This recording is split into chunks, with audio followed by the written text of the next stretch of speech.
दोस्तों, Indian renewable energy development agency limited की बात करें तो यहाँ पे एक बहुत बड़ी गुड न्यूज निकल के आ रही है। इरेडा को एक बहुत बड़ा अवार्ड मिला है। किस कैटेगरी में अवार्ड मिला है इसको समझने की कोशिश करेंगे इस वीडियो के माध्यम से।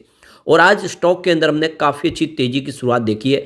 अब आप देख ही सकते हो कि बाजार ने भी बहुत बड़ा बाउंस बैक दिया है। कल बहुत भारी गिरावट हुई और आज भी ज़बरदस्त 500 पॉइंट की गिरावट के साथ शुरुआत हुई, लेकिन बाजार रिकवर हुआ है।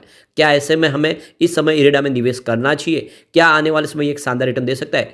मार्केट एक्सपर्ट की क्या राय निकल के आ रही है, इसको जानने की कोशिश करेंगे इस वीडियो के माध्यम से। दूसरी तरफ फाइनेंशियल सेहत कैसी है कंपनी की, और जैसे कि इसका सेक्टर तो बहुत ही शानदार है। कंपनी ग्रीन एनर्जी सेक्टर की जो कंपनियां उनको फंड प्रोवाइड करती है, यह देश की इकलौती एक कंपनी है।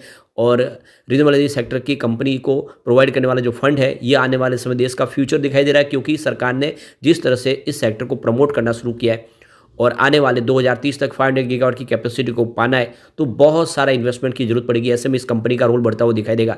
ऐसे में ये स्टॉक कमाल कर सकता है। अगर आप लॉन्ग टर्म के लिए इसको होल्ड करेंगे तो ये आपको मालामाल कर सकता है। लेकिन क्या इस समय एट प्रेजेंट ये स्टॉक नीचे जाएगा, समझने की कोशिश करेंगे इस वीडियो के माध्यम से।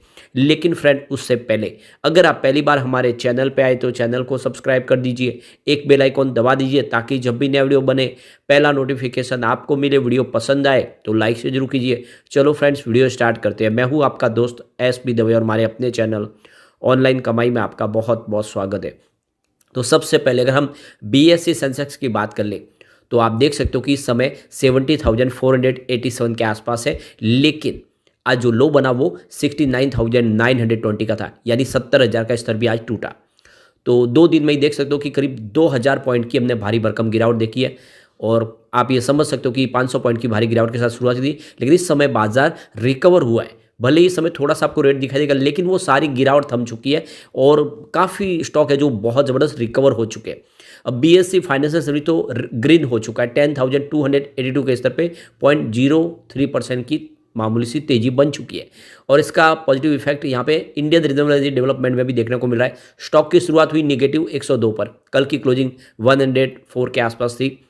इंट्राडे में देख सकते हो कि इसने 100 का लो बना दिया, यानी अच्छी बात यह है कि इसने 3 डिजिट को नहीं तोड़ा। अगर बाजार में और गिरावट के माहौल बनता तो ये स्टॉक आज डेफिनेटली 100 को तोड़ देता और फिर भारी गिरावट हो सकती है। लेकिन उसने एक बाउंस बैक देखे, एक तरह से लाज रख लिया स्टॉक की, और आज जो हाई बना वो 109 का है।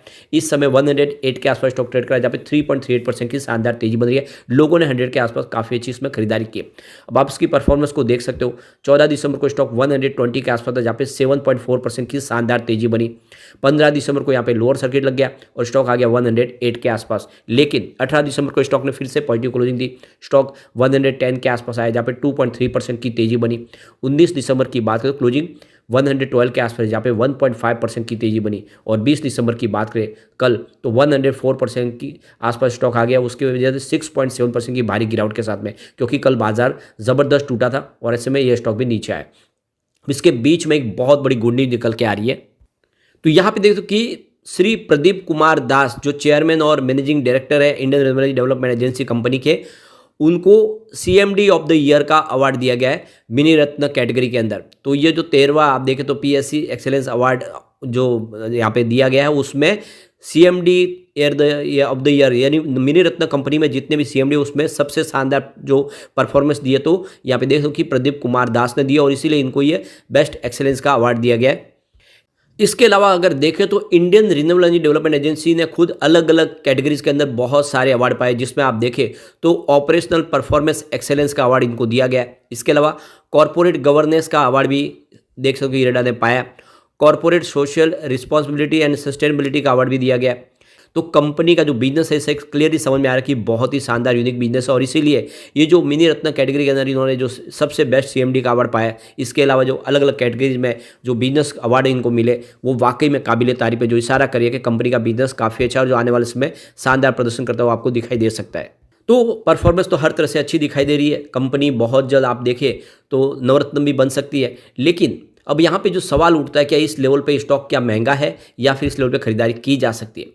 तो जो मार्केट एक्सपर्ट है आप देख सकते हो कि यहाँ पे वीपी इक्विटी एडवाइजरी और मोतीलाल ओसवाल फाइनेंशियल सर्विस की तरफ से देखें तो राहुल शाह का कहना है कि स्टॉक इस समय आपको लेने के लिए अगर आप देखें तो विचार करें कि बाजार तो बुल रन में है, बाजार में तेजी का वातावरण बना हुआ है। एक दिन की भारी गिरावट के बाद फिर से बाजार रिकवर भी हुआ, ये मतलब समझ सकते हो कि बाजार में अभी भी तेजी का दौर जारी है। लेकिन अब आप देखें तो यहाँ पे इंडियन रेलवे डेवलप की बात करें तो ये स्टॉक काफ़ी ज़्यादा दौड़ चुका है। लिस्टिंग के समय अगर आप देखें तो जो रकम है वो कई गुना बढ़ी, यानी 32 रुपये का स्टॉक 123 तक चला गया। ऐसे में यह एक्सपेंसिव लग रहा है इस समय शॉर्ट टर्म के नज़रिए से, तो प्रॉफिट बुकिंग करनी चाहिए। उनकी सलाह की समय आपको प्रॉफिट बुकिंग करनी चाहिए।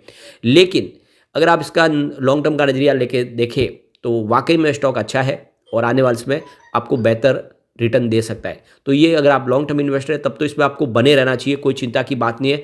आने वाले समय इसका विजन क्लियर है, ये कंपनी बहुत सारा आपको पैसा कमा के देगी। लेकिन शॉर्ट टर्म इन्वेस्टर तो एक बार थोड़ा सा प्रॉफिट बुक कर लेना चाहिए। और मेरा जो नज़रिया कुछ अलग है, मेरे हिसाब से आपने जो इन्वेस्टमेंट किया वो इन्वेस्टमेंट आप निकाल ले, प्रॉफिट को रहने दे, छेड़े नहीं, उससे कोई फर्क नहीं पड़ता है, क्योंकि आपने अपना इन्वेस्टमेंट तो निकाल लिया है। वो प्रॉफिट आपको बहुत ज़बरदस्त रिटर्न देगा आने वाले समय में, निकट भविष्य में, क्योंकि स्टॉक बहुत ऊपर तक जा सकता है। सबसे जो बड़ी बात है कि ये जो कंपनी है इंडियन रिन्यूएबल डेवलपमेंट एजेंसी, ये ministry of new and renewable energy के बैनर तले काम करती है, उनका सारा कंट्रोल है और ग्रीन एनर्जी सेक्टर को एनबीएफसी के तौर पे ये फाइनेंस प्रोवाइड करती है। तो किसी प्रकार सब सुरक्षित निवेश है आपका। कंपनी बहुत अच्छी है, बिजनेस अच्छा है, आने वाला जो फ्यूचर है इसी सेक्टर के नाम पे होने वाला है। और कंपनी आप देखें तो इसकी जो कैटेगरी है उसमें अपग्रेड हुआ है। आप देखें तो जो उसका मतलब ये है कि इसमें आने वाले समय इस कैटेगरी बढ़ने का मतलब है कि मिनी रत्न से नवरत्न बनने का दरवाजा खुल चुका है, यानी कंपनी बहुत जल्द नवरत्न का दर्जा हासिल कर सकती है। ऐसे में जिस तरह से आरवीएनएल ने दौड़ लगाई थी उसमें आप देख सकते हो दोनों की प्राइस लगभग सेम है। 30 रुपये के आसपास आरवीएनएल काफ़ी समय तक रहा था, लेकिन वो आरवीएनएल 30 रुपये का 190 तक चला गया। तो ऐसे में ये भी 32 रुपये का आईपीओ, ये भी आने वाले समय में आप देख सकते हो कि आराम से 200 दिखा सकता है। तो कुल मिला के ये संभावना बनी हुई है और दोनों ही कंपनियों का बिजनेस काफ़ी अच्छा है, वो रेलवे के इंफ्रा प्रोजेक्ट करती है। तो कुल मिला के ये रिन्यूएबल एनर्जी सेक्टर की मजबूत कंपनी है, तो दाव लगाया जा सकता है। अब यहाँ पे इसका बिजनेस भी देखें तो काफ़ी शानदार है। Q2 इसने बेहतर उम्मीद के अनुसार रिजल्ट दिया है। रेवेन्यू 416 करोड़ के आसपास है, जहाँ पे 14.08% की ईयर ऑन बेसिस पे वृद्धि देखने को मिली। नेट इनकम 284 करोड़ की रही, जहाँ पे 54.49% की ईयर ऑन बेसिस पे शानदार बढ़त देखने को मिली। और नेट प्रॉफिट मार्जिन 68.31% रहा, जहाँ पे 35.43% की ईयर ऑन बेसिस पे बढ़त देखने को मिली। तो बहुत ही बेहतर रिजल्ट रहा है। और रिवेन्यू देखें तो लगातार बढ़ रहा है। सितंबर 2022 में जहाँ पे 792 करोड़ के आसपास था, जो सितंबर 2023 में बढ़ के 1177 करोड़ तक पहुंच गया। यहाँ पे गौर करने वाली बात है कि हर क्वार्टर में आपको रिवेन्यू बढ़ता हुआ दिखाई देगा, किसी क्वार्टर में ये ग्राफ नीचे नहीं जा रहा है, ये लगातार बढ़ रहा है। ये इसके लिए बहुत बड़ी बात हो जाती है। इसके अलावा अगर हम बात करें प्रॉफिट की, तो सितंबर 2022 में 184 करोड़ का प्रॉफिट था, जो जून तक बढ़ते हुए 295 करोड़ तक पहुंच गया। लेकिन इस बार सितंबर में थोड़ा सा प्रॉफिट स्लाइटली कम हुआ है, 285 करोड़ का प्रॉफिट है।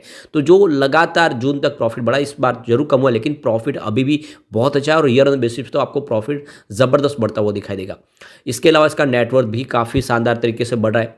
आप देखते हैं 2018 में जहाँ पे 2413 करोड़ के आसपास था, जो 2021 में बढ़ के 2996 करोड़ तक पहुँच गया। अब आप समझ ही सकते हो कि बिजनेस वाकई में अच्छा है, सेक्टर अच्छा है, तो लॉन्ग टर्म इन्वेस्टर्स में बहुत अच्छा पैसा कमा सकते हैं। यानी आने वाले समय ये आराम से 500 का टारगेट भी दिखा सकता है। आप इसको कम से कम 4-5 साल के लिए होल्ड कर लेते तो एक बार इसके पिवट लेवल को चेक कर लेते। तो यहाँ से अगर गिरा हो तो 100 का पहला सपोर्ट है, ये टूटा तो स्टॉक आपको सीधा 96 तक जाता हुआ दिखाई देगा। और ये सपोर्ट भी टूटा तो फिर 89 तक जाने की संभावना। पॉजिटिव माहौल बना तो 112 का फर्स्ट रेजिस्टेंस है, इसको पार किया तो स्टॉक आपको 119 तक जाता हुआ दिखाई देगा। और एक बार 119 पहुंच गया तो फिर 123 जो इसकी पुरानी हाई बन चुकी है वहां तक जा सकता है, और एक बार इसको पार करके नई तेजी बन सकती है। फिलहाल स्टॉक आपको कुछ समय के लिए कंसोलिडेट होता हुआ दिखाई देगा। बड़ी तेजी बन चुकी है, एक नई तेजी के लिए एक बड़े ट्रिगर का इंतजार है। हो सकता है कि Q3 उस ट्रिगर को दे और ये फिर स्टॉक दौड़ना शुरू हो जाए, तो इसके लिए आपको वेट करना होगा। लेकिन फ्रेंड, कोई भी इन्वेस्टमेंट करने से पहले अपने फाइनेंशियल एडवाइजर से ले ले या अपना खुद का रिसर्च करें, क्योंकि मैंने वीडियो आपके एजुकेशनल पर्पज के लिए ही बनाया। वीडियो पसंद आए तो लाइक से जो कीजिए और चैनल को सब्सक्राइब कर दीजिए। Thank you friend.